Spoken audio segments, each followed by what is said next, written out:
Hello tout le monde, j'espère que vous allez bien. Alors, qu'est-ce qui s'est passé sur le marché des cryptos depuis la semaine passée? Alors, la semaine passée, on était ici. Je ne sais pas si on était au début ou à la fin de cette chandelle. Enfin, du coup, on était ici.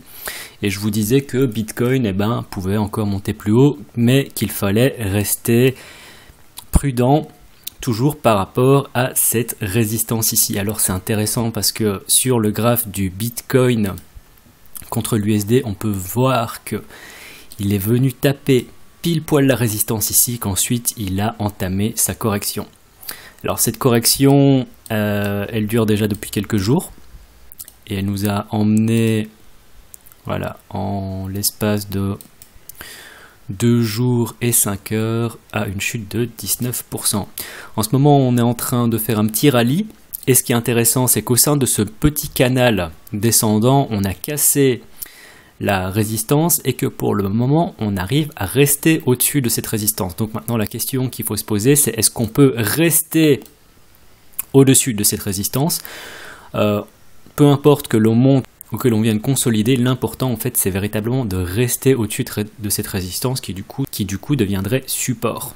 Ce que l'on ne veut pas par contre, c'est que l'on vienne chuter davantage au sein de ce canal parce que du coup ça pourrait nous entraîner beaucoup plus bas. Alors moi je vous avoue que cette correction, une fois qu'elle a été entamée, je pensais qu'elle allait nous amener plus loin. Après, cette petite correction n'est pas encore finie. Il faut voir comment est-ce que ça se passe dans les heures qui viennent. Et comme je viens de le dire, tant que l'on arrive à rester au-dessus de cette résistance, c'est bon signe. Qu'est-ce qui se passe maintenant si on n'arrive pas à tenir cette zone des 10 000? On va certainement revenir chuter plus bas dans le canal. On a néanmoins cette zone de support ici qui est aux alentours des 9 000 $ et je pense que cette zone de support est assez forte. Après, autre chose qui est très intéressant aussi, c'est que... Alors, je vais encore vous dessiner cette formation épaule, tête, épaule. On peut voir que la deuxième épaule qui est venue ici, alors ça pour rappel, c'est une figure bearish. Généralement, lorsqu'on la voit, on peut faire un calcul approximatif. Après ce genre de mesure, ce n'est jamais véritablement ce n'est jamais qu'indicatif, ce n'est pas pour autant qu'on va venir chuter aussi bas. Mais ce genre de mesure, en fait ce genre de pattern, on peut mesurer généralement le mouvement qui va s'en suivre. Donc l'épaule tête-épaule, généralement, lorsqu'elle casse, elle entraîne une chute équivalent à la hauteur de la tête jusqu'à la ligne de cou. Donc ici on peut voir, je l'ai dessiné, je ne l'ai pas fait aussi long que ce que je voudrais. Voilà, on peut voir que généralement ici, si cette épaule, enfin cette figure en fait cassait vers le bas, on peut voir qu'on pouvait faire une mesure de l'équivalent de la hauteur de la tête jusqu'au cou qui nous amenait pile poil, plus ou moins pile poil, à cette ligne des 9 000 $. Alors cette ligne des 9 000 $ qui plus est, elle nous emmène sur cette ancienne résistance qui du coup maintenant est support. Et c'est pour ça que je pensais qu'on allait descendre plus bas. Néanmoins, on peut voir qu'ici, là on a fait une petite cassure. L'idéal, ce serait qu'on la tienne. On peut voir que ça fait déjà quelques heures qu'on est au-dessus de cette ancienne résistance et que ce serait bien si elle devenait support. Du coup, ça permettrait à Bitcoin de continuer au sein de ce canal. Alors, je vais vous montrer le canal dans lequel on est depuis ici les plus bas du 6 février. On peut voir que Bitcoin a fait un énorme rebond. Ensuite, cette petite correction, et on peut voir qu'il est venu taper donc le bas de ce canal haussier. Alors en ce moment, il essaye de passer au-dessus de cette résistance, comme je l'ai déjà dit, et j'espère qu'il va pouvoir continuer. Donc ce qui serait intéressant, c'est que s'il continue en fait à casser cette première résistance et à évoluer au sein de ce canal ici haussier, ce petit canal haussier, il pourrait peut-être venir casser la grosse résistance, donc la grosse résistance de cette énorme trend baissière qui est en cours déjà depuis maintenant plus de 2 mois. Donc, à voir comment est-ce que ça se passe dans les prochains jours. Ce n'est pas impossible que l'on soit à une espèce de point charnière par rapport à ce qui va se passer dans les prochaines semaines sur les cryptos. Du coup, si on arrive vraiment à casser cette résistance, cette grosse résistance, véritablement, on est parti vers un mouvement vers le haut. Mais donc, simplement, pour le moment, pour revenir à ce qui nous intéresse, mini canal descendant qu'on essaye de casser en ce moment, il faut qu'on tienne les niveaux, peu importe que l'on monte directement au-dessus ou bien qu'on consolide, l'important c'est de rester au-dessus et de rester au sein de ce canal haussier. Si on arrive à rester au sein de ce canal haussier ici en violet, il faut voir comment est-ce que le Bitcoin va se comporter face à cette résistance gigantesque de cette trend baissière qui est en cours déjà depuis des mois. Donc voilà, ça c'était pour le Bitcoin. En ce moment, on va dire que c'est mi-chaud, mi-froid. Je sais pas si ça se dit. On est entre deux eaux. Donc voir comment est-ce qu'on évolue, c'est pas impossible que dans les prochains jours, on arrive à avoir un gros rallye au sein du Bitcoin. Alors Ethereum, depuis la semaine passée, on peut voir qu'il a fait que descendre. Il était au sein de ce biseau, il est venu casser par en bas et il a fait sa chute. Depuis quelques heures, là, vraiment, il remonte en force. Donc 10% en l'espace de moins d'une journée, c'est pas mal du tout. Néanmoins, si on regarde donc l'Ethereum contre le Bitcoin, on peut voir que ça fait déjà quelques temps qu'il est en train de chuter. Alors là, contre le Bitcoin, depuis quelques heures, on peut voir que, en fait, si on regarde le RSI, ici, vous pouvez voir que le RSI donc de l'Ethereum contre le Bitcoin était véritablement en zone de survente depuis très très longtemps. Donc quand vous voyez ce genre de RSI qui est très très bas, généralement, vous pouvez vous dire que vous pouvez peut-être risquer une position pour ensuite essayer de rider une tendance qui remonte. Ethereum, moi je me doutais qu'il allait faire un petit rebond parce que véritablement, on peut voir là ici, c'était en chute depuis trop longtemps contre le Bitcoin et puis surtout le RSI est descendu assez. Il y avait un RSI à 10, donc véritablement très très bas. Et généralement, quand vous voyez ce genre de choses, eh ben, on peut vous dire que normalement un rebond est dû. Donc ça, c'était pour Ethereum. En ce moment, tout comme le Bitcoin, il entame, on va dire, une petite remontée. C'est bas en dessous des... Mais cette remontée, c'est notamment dû à la remontée du Bitcoin. Donc dans tous les cas, que ce soit sur l'Ethereum ou sur le Litecoin dont je vais parler tout de suite, eh ben, il faut toujours regarder ce qui se passe sur le Bitcoin. Ethereum, pareil, on peut voir ici qu'il y avait cette résistance ici qu'il est venu casser. Et là, c'est ça que je trouve intéressant, c'est que ce soit sur l'Ethereum, où je pense où on a aussi cette pattern. Voilà, l'Ethereum, on peut voir qu'il est venu casser sa résistance ici. Le Litecoin est venu casser cette résistance ici. Et ce sont des cassures qui sont plus franches que celles sur le Bitcoin. Donc j'espère que le Bitcoin, tout comme l'Ethereum et le Litecoin, va rester à ces niveaux. Parce que s'il vient chuter, ben, il va entraîner aussi bien sûr le Litecoin et l'Ethereum avec lui. Alors je devrais dire Ethereum, pas Ethereum, parce que j'ai encore reçu un commentaire qui me disait « Il n'y a pas de i dans Ethereum ». Oui, mais moi je prononce parfois à l'anglaise, à l'English, Ethereum. Bitcoin Cash, j'ai pas envie d'en parler parce que j'ai pas envie d'en parler, tout simplement. Il y a aussi cette même pattern, si vous voulez. Ouais, j'en parle. Je dis que j'en parle pas, mais j'en parle quand même. Il y a aussi, on peut voir la cassure de cette résistance ici qui s'est passée.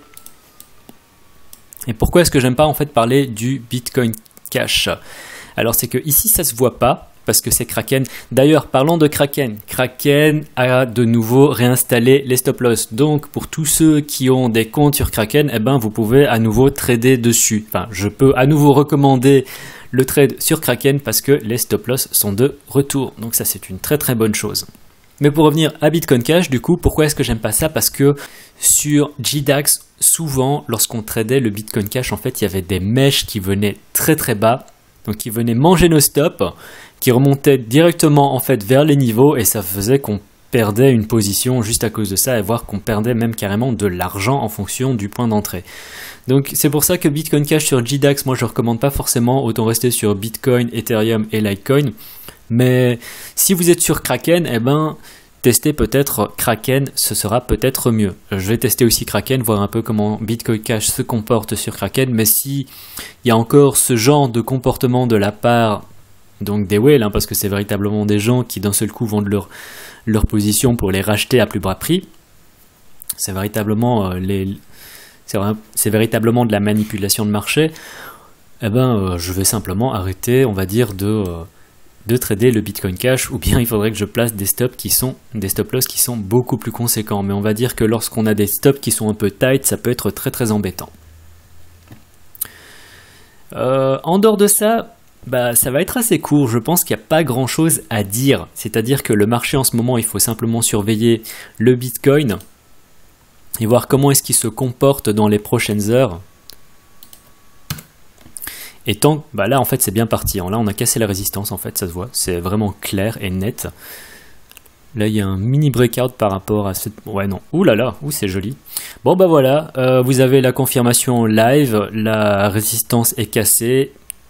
Il faut véritablement espérer qu'on ne redescende pas en dessous. Néanmoins, sur le 1 heure, on est passé au-dessus de la 50 EMA, donc bon signe. Sur le 4 heures, on peut voir qu'on est pile poil sur la 50 EMA et on est au-dessus de la 10 EMA, donc pour moi, aucun souci. Et sur le daily, pareil, on est au-dessus de cette 10 EMA, donc tout ça, pour moi, ce sont des signes qui montrent éventuellement qu'on peut monter encore plus haut. Ouais, et en plus... Quand on regarde le RSI, quelle que soit la valeur de temps, on peut voir qu'on n'est pas en zone de surachat, donc très très bon. Pour le moment, on a fait, depuis les plus bas ici, une petite remontée, donc 5-6%, mais je pense qu'on peut venir encore taper beaucoup plus haut. Donc aussi, bien sûr, regardez comment est-ce qu'il agit au sein de ce canal haussier, et toujours faire attention à cette résistance ici. Voilà, c'était pour Bitcoin Cash. Non, c'était pas pour Bitcoin Cash, c'était pour Bitcoin tout court. En dehors de ça, j'ai pas grand-chose... Bon allez, si il faut parler un peu du marché, de ce qui s'est passé, de ce qui est intéressant en ce moment, à dire que ce qu'il y a d'intéressant en ce moment, c'est Nano. Alors Nano, c'est le nouveau nom de Ryblocks, et on peut voir que depuis sa chute ici, il a fait que monter, ce malgré la chute du Bitcoin, et qu'il a fait 75% de remontée, ceci en moins de 3 jours. Donc Ryblocks, depuis ces quelques jours, il est vraiment en train de surperformer le Bitcoin. À voir comment est-ce que ça se passe dans les prochains jours. Mais c'était, on va dire, un peu l'opportunité de cette semaine. En dehors de ça, en ce moment, j'ai pas véritablement regardé les marchés vu que je reste toujours et encore concentré sur le Bitcoin et les monnaies principales. Et je n'ai malheureusement pas autre chose à vous montrer.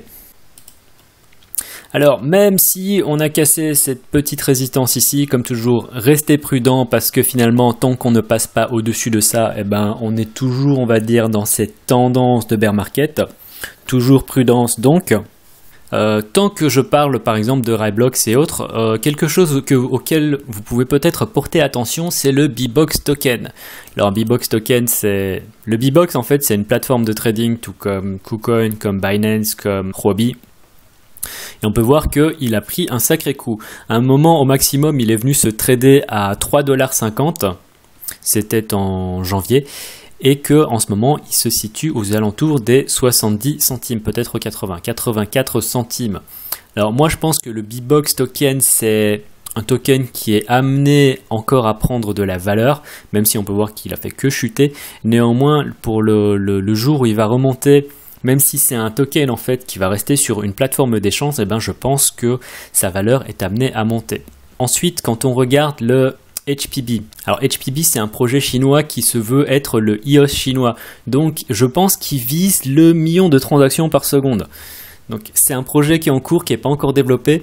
Néanmoins, s'ils arrivent à développer ça et à s'implanter sur le marché chinois, ça peut être un projet assez incroyable. Alors pour le moment, ce n'est qu'un projet. Sur la roadmap, mais je vais faire une vidéo là-dessus parce que c'est très intéressant. Je vous conseille pas forcément l'achat parce que vous pouvez voir que c'est juste en descente et que, pour rappel, moi lorsque j'étais sur EOS, il y a eu une énorme hype et ensuite EOS a fait que baisser pendant des mois. Donc on peut voir que HPB en ce moment il ne fait que baisser. Est-ce que c'est le moment d'acheter? Vous pouvez peut-être acheter une petite portion, mais c'est pas impossible qu'ils descendent plus bas. Après, c'est pas impossible non plus qu'ils viennent remonter. Ça, j'en sais pas. Alors, il est donc du coup disponible seulement sur BBOX et KuCoin. Si vous avez déjà un compte sur KuCoin, vous pouvez peut-être en acheter là-dessus. Mais HPB, donc gros projet, je pense. Je pense qu'il est amené à prendre de la valeur. Imaginez un peu que ce token commence à se trader sur Binance, voire Bittrex, parce que Bittrex en ce moment est à nouveau en train de lister des nouvelles paires de trading. Donc je pense que la valeur peut encore énormément monter. D'autant plus qu'il y a un supply de seulement 22 millions en ce moment en ce qui concerne le supply de circulation et qu'au total il n'y en aura jamais que 100 millions. Donc globalement je pense que HPB c'est un bon projet. Mais quand je parle de long terme, pour revenir à long terme, c'est vraiment long terme parce que si vous regardez la roadmap, Je pense qu'ils ont pour but d'avoir le projet en route pour fin 2019. Donc c'est vraiment à long terme. En ce moment, c'est véritablement de la spéculation pure et dure.